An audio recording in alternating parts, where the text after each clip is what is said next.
j'en profite pour dire aux commanditaires, parce que j'ai oublié de le dire, ceux qui ont commandité l'arrestation de ces jeunes, c'est le général Mokoki, c'est les Moka et certainement M. Njombo, qui sachent que ce jeune est de la Likwala. Donc, il a des parents aussi de la Likwala. Il ne faudrait pas qu'il fasse comme ça. Ce jeune n'a rien fait. Il n'est pas dans les atteintes à la sûreté de l'État. Non, pas du tout. Il s'exprime. Si ce qu'il dit est faux, M. Njombo, M. Moka, le général Mokoki peuvent envoyer aussi leur lieutenant pour venir dire le contraire de ce que le jeune dit. Mais attention, là, ils prennent la responsabilité sur l'intégrité physique de ce jeune-là. Les crimes contre l'humanité, les tortures sont imprescriptibles. Je répète, à M. Mokoki, à M. Moka et à M. Njombo, les crimes contre l'humanité, torture et autres sont imprescriptibles. Ça n'est pas éternel. Donc, il libère ces jeunes-là.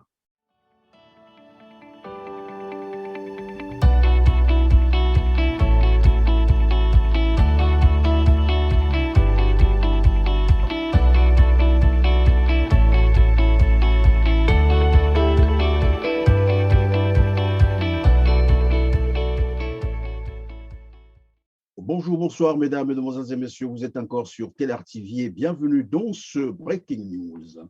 Vous l'avez probablement appris, l'arrestation arbitraire de M. Dani Ntoma Mosile depuis ce matin à Ouesso, nous sommes là dans la Likwala. Une arrestation arbitraire qui intervient à quelques heures de la visite du ministre russe des Affaires étrangères, Sergueï Lavrov, qui est attendu à Oyo. Comment? Pourquoi? Par qui? En tout cas, Guy Mafimba Motoki, opposant politique congolais résident en France, va tenter de nous éclairer sur l'arrestation arbitraire de M. Dani Ntoma. Bonjour, M. Guy Mafimba Motoki, et merci d'être encore avec nous sur ce plateau. Merci pour votre réactivité face à ce qui, en fait, nous a réveillés ce matin. En tout cas, merci et j'en profite pour dire bonjour à tous vos auditeurs et à tous ceux qui nous suivent. Et donc, merci pour cette réactivité parce qu'on a été réveillés ce matin, effectivement, avec cette arrestation du jeune Dani Thomas Moseli. Et nous allons essayer d'expliquer un peu par rapport à ce que nous avons comme information, pourquoi il y a eu cette arrestation, dans quel contexte et qu'est-ce que les autorités de Brazzaville visent à travers cette arrestation arbitraire. Alors, comment s'est opéré donc son arrestation? Il a été interpellé par convocation ou bien on est venu le chercher comme ça sans l'avoir informé au préalable? Mais comme d'habitude, aucune convocation. Il n'a jamais été interpellé, il n'a jamais été convoqué. Il a été visité par des policiers du commissariat de Ouesso. On n'a pas encore l'identité. Tout est-il qu'ils sont venus le prendre. Et il a d'abord passé quelques heures au commissariat. Et au commissariat, il a envoyé un audio pour assurer, en fait, pour dire non, c'est les gens qui m'ont pris je suis en train de m'expliquer. Et ils ont compris que, effectivement, je ne suis qu'un simple leader d'opinion. Et par rapport à la Constitution, je donne mon opinion à travers les réseaux sociaux. Et théoriquement, je devrais être libéré. Et quelques heures après, un contre-audio est venu plutôt alarmiste, nous expliquer qu'il avait été envoyé du côté de la direction départementale de la surveillance du territoire. Et là, c'est une indiscrétion menant du procureur. Je pense qu'il était un peu emmerdé en nous donnant l'information selon laquelle c'est la direction générale de la surveillance du territoire qui a instruit, en fait, alors que c'est le contraire qui devait se produire, mais c'est la direction de la surveillance du territoire qui instruit le procureur de procéder à l'arrestation du jeune Dani Thomas. Qu'est-ce qu'on lui reproche exactement? Vous voyez très bien que déjà la procédure est faussée. C'est la justice qui doit ordonner aux policiers ou à la gendarmerie de procéder à l'arrestation. Donc, on a fait tout le contraire. Et lorsque on écoute, lorsque c'est la DGST ou une direction départementale qui procède ainsi, automatiquement, ce n'est plus une question de droit commun, c'est une question de politique. Politique. Je ne suis pas juriste, mais tout simple, tout quelqu'un qui a un esprit assez alerté peut le comprendre. Donc, c'est un problème politique. La DGST qui ordonne au procureur. Déjà, pendant que vous le dites, il faut rappeler que la DST, c'est quand même une police politique, évidemment. Une Quand c'est la police DST politique. qui vous arrête, Voilà. c'est politique. Voilà. Est-ce qu'il avait des activités politiques? C'est un Alors, activiste? il faut comprendre, effectivement, pour nos auditeurs qui ne le connaissent pas, parce que c'est beaucoup plus les habitués de WhatsApp et les réseaux sociaux qui connaissent un peu ce jeune. Thomas Mosseli Dani, je pense c'est la trentaine révolue, jeune, architecte, malheureusement au chômage, ressortissant de la Likwala. Et depuis presque une année, ce jeune, ici, on appellera ça un objecteur de conscience. C'est-à-dire que c'est un jeune au chômage, mais qui a fait de la Likwala comme une étude des cas de la gestion chaotique, kleptocratique du régime en place. Et donc, c'est une étude de cas pour lui, c'est la Likwala. Et c'est quoi la Likwala? En résumé, la Likwala, c'est quand même le plus grand département du Congo. La Likwala n'a pas d'électricité, la Likwala n'a pas d'eau, la Likwala est enclavée. Pour partir de Brazzaville et arriver à Ifondo, il faut faire 5 jours. La Likwala n'a plus de couverture, on va dire, aérienne. La Likwala, c'est la fracture numérique, c'est-à-dire que tout s'arrête à Ouesso. Et la Likwala est quasiment comme un département qui est hors de la République. Ça, c'est la première chose. Totalement enclavé, alors. Complètement enclavé. La deuxième chose, et un élément aussi intéressant, la Likwala est toujours dernier lorsqu'on fait les concours CEP, toujours dernier. Donc, système éducatif en ruine, système sanitaire en ruine, l'eau, l'électricité, j'en ai parlé tout à l'heure. Mais deuxième chose, la Likwala est gérée depuis l'arrivée de M. Sassou Nguesso par les armes, par le PCT, depuis quasiment M. Perrin, depuis presque 25 ans. Le PCT est toujours majoritaire là-bas. Et d'ailleurs, il y a une espèce d'incongruité. À chaque élection, la Likwala a toujours donné, soi-disant, 100% à M. Sassou Nguesso et à ses affidés de la Likwala, les gens du PCT. Mais quand on a tous ces chiffres-là, ça veut dire que ça devait être un fief extraordinaire du PCT. Mais on se rend compte que c'est le département le plus pauvre. Le plus abandonné, d'ailleurs. Le plus abandonné de la République. Et donc, ce jeune, comme une espèce d'objecteur de conscience, a essayé de mettre là où ça fait, le doigt là où ça fait mal. Donc, il a identifié tous les vieux renards du PCT, ce qu'il appelle, lui, les Diables Rouges 72, les Njombo, les Moka, les Ngonzia, tous ces gens-là du PCT qui sont là depuis des années, même avant que ce jeune-là naisse, il a dit, bon, écoutez, si vous avez échoué avec votre monsieur Sassou Nguesso, il faut donner la possibilité aux autres de faire le travail. Et il a dit encore autre chose de plus intéressant. Et il a démontré de A à Z, de manière scientifique, que ces gens sont devenus comme les maîtres, les élèves, non, voilà, les élèves de Sassou pour venir opprimer les populations de la Likwala. Et il est arrivé à la conclusion de se dire que si M. Sassou Nguesso, vous laissez à vos amis du PCT le soin depuis plus de 25 ans d'opprimer la population, de priver la Likwala de tout, ça veut dire que vous n'aimez pas la Likwala.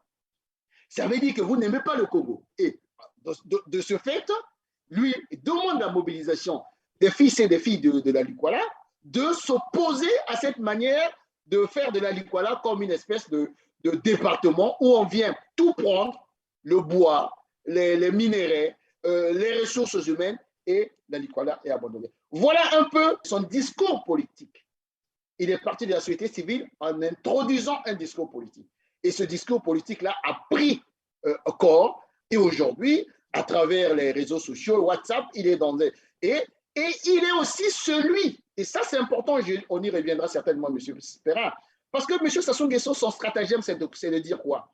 Tout le nord du Congo est ma propriété, tout le monde là-bas est content parce que j'ai développé. Et ce discours-là, malheureusement, est tombé dans les oreilles des gens qui ne sont pas assez initiés pour dire, voilà, le pouvoir, c'est le pouvoir de Nord. Et comme lui est venu démontrer que non, le Nord aussi souffre, la Likwala souffre, Et ça gêne au sein du système. Ça gêne énormément au sein du système. Et c'est un contexte assez particulier qu'il faut noter. Et donc, si j'ai bien compris, on lui reprocherait sa liberté d'expression, c'est ça, sa bravoure, le fait de dire les choses. Est-ce qu'on peut penser que c'est là une manière de faire obstruction, sinon obstacle, à la liberté d'expression pourtant garantie par la Constitution? Et avant d'arriver même à la liberté de la Constitution, il faut décrypter le stratagème de M. Sassou Nguesso qui est en train de se casser la figure, passez-moi le terme. Je vous ai dit tantôt, le stratagème de M. Sassou Nguesso depuis arriver aux affaires, c'est de dire il y a un conflit, et d'abord il est arrivé aux affaires grâce à ça, en se disant attention, les sudistes sont en train de vous tuer ici dans le Nord. Souvenez-vous d'un discours de M. Sassou Nguesso, il faut le rappeler aux gens, à Talangaï, si vous ne me donnez pas vos enfants, l'Issouba va venir vous écraser tous. Et on sait à quel point il y a dans des districts, dans la partie septentrionale, on a donné des enfants. Et la Likwala, qu'on monte ou qu'on descende, ceux qui ont mené la bataille contre l'Issouba, la majorité des officiers sont les officiers de la Likwala. Mutondo, qui était le patron, était de la Likwala. Les Songo sont de la Likwala. Les doubles Mokoki le général et son jeune frère qui vient de décéder. Et ils sont nombreux comme ça. Le colonel Epele, qui a mené le combat dans le Niari. Et ces gens-là sont de la Likwala. Parce qu'ils ont cru à ce discours-là, malheureusement. Et je peux vous dire, monsieur Perrin, pour avoir fréquenté certains qui ne sont plus de ce monde-là, je peux témoigner en se disant, je parle de Motondo, qui m'a dit un jour, quelques mois avant son décès, dans les conditions troubles, que nous nous sommes trompés.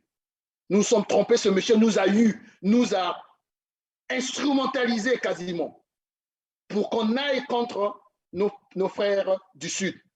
Mais qui a nommé, lorsque Motondo, le président Lissouba était là, mais c'est le président Lissouba qui a responsabilisé Motondo. S'il était tribaliste, il n'allait pas responsabiliser Motondo. Mais le président Lissouba, sa deuxième femme, c'est une femme de la Likwala, Maman Bébéké. Donc, ça a été une instrumentalisation. Mais qu'est-ce qui peut expliquer cette attitude finalement, j'allais dire, du régime actuel là, contre ce département, la Likwala? Mais lorsqu'un stratagème ne marche plus, bien entendu, on a des tonards, des jeunes Dani Thomas qui sortent. Mais ce stratagème du pouvoir a toujours été un stratagème qui continue à marcher jusqu'à aujourd'hui.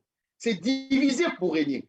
M. Sassou Nguesso sait pertinemment que ce n'est pas par la voie des urnes qu'il peut gagner. Qu'est-ce qu'il faut faire? Il faut inoculer la division, le tribalisme, pour s'approprier un certain nombre on va dire, d'acteurs politiques ou de la société civile. Et donc, la Likwala, en allant quasiment les yeux fermés, en soutenant M. Sassou Nguesso, les cadres militaires et autres, se sont rendus compte quelques années après qu'ils ont été instrumentalisés. Mais comme M. Sassou Nguesso sait, pour répondre à votre question, que ce sont généralement des cadres dirigeants politiques et militaires qui sont dignes, c'est-à-dire que c'est ce qu'a appelé le ministre Jacques Boao la radicalité éthique, parce qu'il y a une espèce de spécificité des cadres de ce département. Je suis de ce département. Pourtant, je n'y ai pas habité. Mais il y a une espèce comme ça d'état d'esprit. La dignité de nous, la radicalité éthique chez nous, c'est quelque chose comment dirais-je, de fondamental. Alors, ce qui fait que même lorsqu'il prend le pouvoir, il a eu toujours peur des cadres militaires et politiques de la Likwala. Très tôt, hein, il a fait partir le général Motondo comme chef d'état-major. Et après, de manière méthodique comme ça, beaucoup de cadres militaires ont disparu dans la hiérarchie militaire. Parce qu'il y a toujours cette crainte de se dire ce département a des cadres à la fois courageux et, on va dire, qui ne supportent pas cette injustice pour l'injustice. Et raison pour laquelle ce traitement à l'égard de la Likwala. Alors, donc, on peut penser que le jeune Dani est victime de son engagement, le fait d'avoir mis en lumière toute la misère de la partie nord, alors que tout le monde croyait que là-bas, tout marchait bien. C'est cela, c'est cet affront-là, en fait. Vous avez trouvé le mot. C'est un affront pour le pouvoir de Brazzaville. Et j'irai plus loin.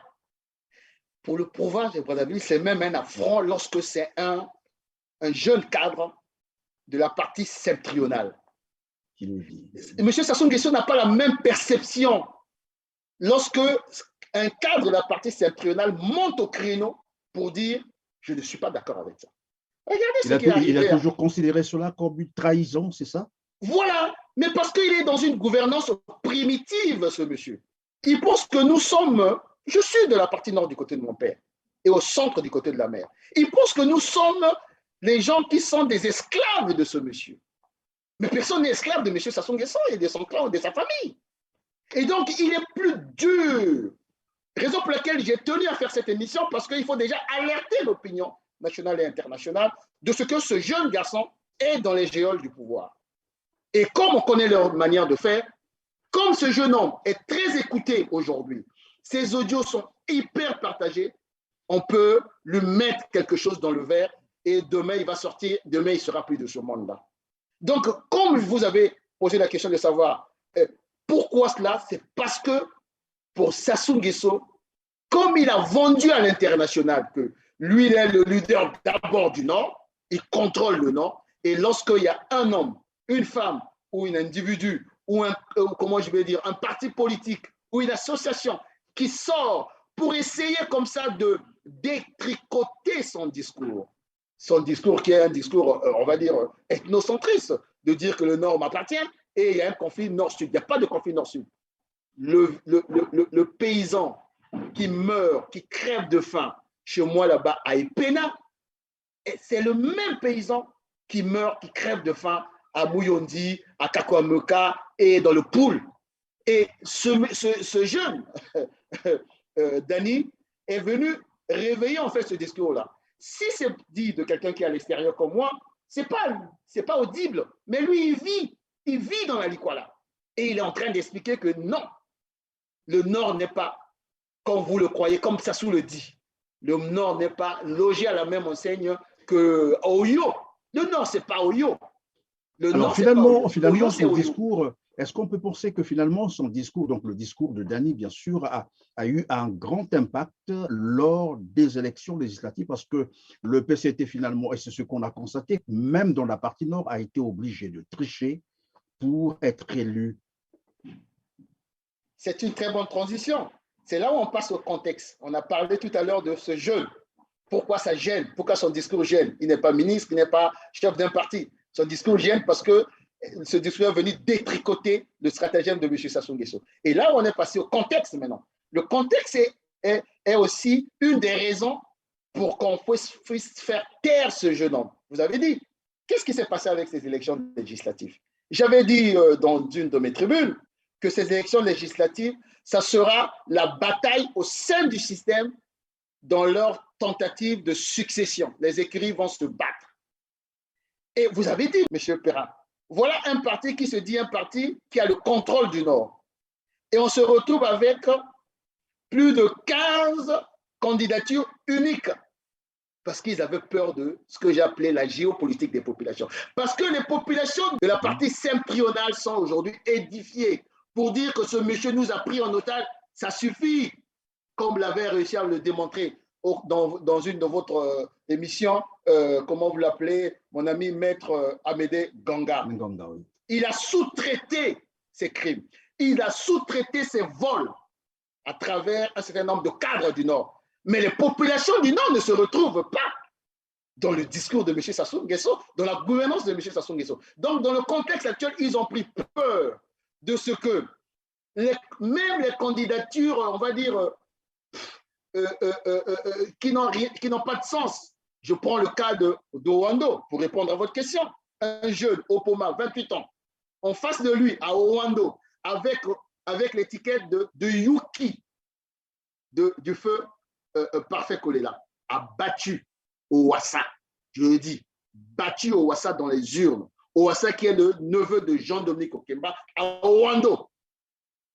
À Owando, ce jeune est sorti comme ça. Ça veut dire quoi? Les populations sont en train de déjouer le stratagème mis en place par M. Sassou Nguesso. Et l'huile est en train de s'étendre la géopolitique des populations, les aspirations des populations à se dire, vous nous avez assez menti comme ça, nous, on n'a pas de problème avec nos frères du Sud. Le problème, c'est toi, M. Sassou Nguesso. Voilà pourquoi ce garçon qui a énormément contribué à l'édification, à édifier les populations à travers les réseaux sociaux, une arme redoutable, aujourd'hui, il faut le faire taire pour envoyer le message à d'autres jeunes de la partie septentrionale qui sont en train de monter au créneau pour dire ça suffit. Voilà aujourd'hui la deuxième raison. Le contexte est important. Je veux encore vous donner une information. Vous avez remarqué, dans toute la partie septentrionale, est-ce que vous avez entendu parler d'un deuxième tour? Toute la partie septentrionale. Non du tout. Ils ont évité ça. Il n'y a pas de deuxième tour. Tous, ils sont passés soit par 100%, soit je ne sais pas par combien. Pourquoi? Parce qu'ils se sont dit, dans le contexte où les populations sont en train de monter au créneau comme ça, je vous donne encore une autre illustration. À Bouanella. Bouanella, c'est la ville là où est né le jeune Thomas Dani. Thomas Dani, oui. À Bouanella, c'est un indépendant qui a gagné. Et entre-temps, ils ont imposé un candidat du PCT. Je ne sais pas comment ça s'est terminé, mais ils ont pris en otage le sous-préfet. Ils ont pris en otage le président de la commission. Ils ont dit à ces gars-là, vous ne quitterez pas ici tant que vous n'allez pas donner les vrais résultats. Ils ont compris que les populations ne suivent plus. Et surtout avec Internet, ils ne suivent plus. Raison pour laquelle ils ont envoyé un message fort à travers ce jeune pour dire il faut le faire taire. Il faut le faire taire afin d'essayer comme ça d'étouffer la cocotte minute qui est en train de bouillonner. Alors voilà donc un éveilleur de conscience qui aujourd'hui se retrouve entre quatre murs et un toit. Est-ce qu'on peut savoir, vous avez quelques informations des services qui sont venus le chercher ou parce qu'on nous dit qu'on l'aurait conduit à une destination inconnue, jusque-là on ne sait pas où est-ce qu'il est exactement. Mais parce qu'aujourd'hui, si on respecte la loi, vous l'avez évoqué tout à l'heure, la constitution de M. Sassou Nguesso donne la possibilité à tout un chacun de s'exprimer, me semble-t-il, librement. Mais non, lorsque nous avons évoqué cela, toujours en offre, on nous dit non, il a insulté. Je me suis posé la question de savoir, mais il a insulté qui? Envoyez-moi l'audio où il a insulté. Oh non, il a traité les Nzombo ou les Moka de voleurs. Je dis, mais lorsqu'on fraude les élections, on est des voleurs. Monsieur Nzombo gère le bois du Congo depuis, j'étais encore, je crois, à l'école primaire. Si on pose la question à M. Nzombo aujourd'hui, comment il a fait pour s'enrichir, je pense qu'il ne s'en sortira pas. Comme M. Moka, comme toute la majorité de ces cadres, je dis la majorité. Oui, mais là aussi, il faut peut-être dire que finalement au Congo, ou généralement au Congo, on confond insulte et critique, alors que lorsqu'on est une personnalité politique, c'est tout normal qu'il y ait des critiques, que la population ait l'œil sur vous, parce qu'il y a souvent cette confusion-là. Lorsque vous critiquez le pouvoir ou le système, généralement on vous dit, vous avez insulté. Mais oui, monsieur Perrin, en fait, lorsqu'on a perdu la bataille de l'opinion, parce que lorsque nous émettons des critiques dans les réseaux sociaux et autres, s'ils avaient encore la capacité de venir nous contredire, argument contre argument, ils allaient vous demander chez vous, je veux contredire M. Mafimba. Vous ne les voyez plus. Tout simplement parce que, comme ils ont perdu cette bataille, il faut utiliser maintenant leur deuxième levier. Le premier levier, c'est la corruption. Le deuxième levier, c'est la coercition. Il faut faire taire. Donc, qu'est-ce qu'ils disent? Tout ce que nous disons maintenant, ça devient, ce n'est plus des qualificatifs, ce sont des insultes. Mais monsieur, il faut leur rafraîchir la mémoire. Ce que tient les propos que tient par exemple un certain Bokilo. Bokilo a tenu des propos extrêmement graves dernièrement, où il disait clairement que nous avons en 97 tué les Bakongo, 93 tué les Bakongo, voilà, si vous venez quand nous cherchons, on va vous tabasser, on va vous tuer comme hier. Le Jean-Dominique Okemba, le patron des services de sécurité quasiment du Conseil national de sécurité, a tenu les mêmes propos en disant que nous avons tué dans le pool, le ciel n'est pas tombé. Mais ça, ce n'est pas de les insultes, c'est même pas de la diffamation. Encore voleur, ça peut être, c'est le droit commun, c'est de la diffamation. Mais là, ils n'ont jamais été interpellés. Il y a aussi Firma Aessa qui proférait les menaces de mort contre Complice Exactement. parfait Kolela. Jamais poursuivi. Jamais eu incitation au trouble à l'ordre public. Vous voyez bien que lorsqu'on n'a plus d'arguments, il faut utiliser la coercition pour faire taire les adversaires politiques, faire taire les concurrents. Donc, cela ne nous surprend pas. Ne nous surprend pas. Ils ont perdu la bataille de l'opinion. Ils sont dans un contexte, ils ont peur de tout et de rien. Parce que il faut souligner autre chose dans le contexte même aujourd'hui. Aujourd'hui, l'objecteur de conscience qui est en ce moment entre quatre murs, le jeune Danny Thomas, et aujourd'hui, son discours est aujourd'hui relayé par les jeunes du pouvoir, les jeunes du PCT, qui ont été floués, qui ont été utilisés, comme dit mon ami Alain Akwala-Tipo, du bétail politique humain. On les a utilisés pour applaudir les Kikis, Sassou Nguesso Angualima, les Claudia, les Mvouba, les Chiba et autres. Et aujourd'hui, au moment T, ce sont les enfants de ces voleurs et ces criminels qui se retrouvent à l'Assemblée nationale.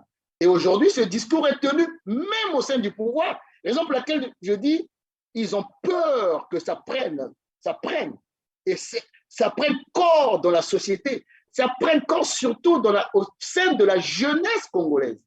Et raison pour laquelle j'avais poussé les gens à dire, il faut vous impliquer dans ces élections-là, parce que ça va, comment dirais, ça va fissurer et ça va faire éveiller, ça va éveiller un certain nombre de jeunes au sein du pouvoir qui ne comprenaient pas que M. Sassou Nguesso travaille pour son clan, pour ses amis et pour ce que Ebara appelait la parentocratie. Donc, voilà un peu dans ce contexte-là que ce jeune a été pris.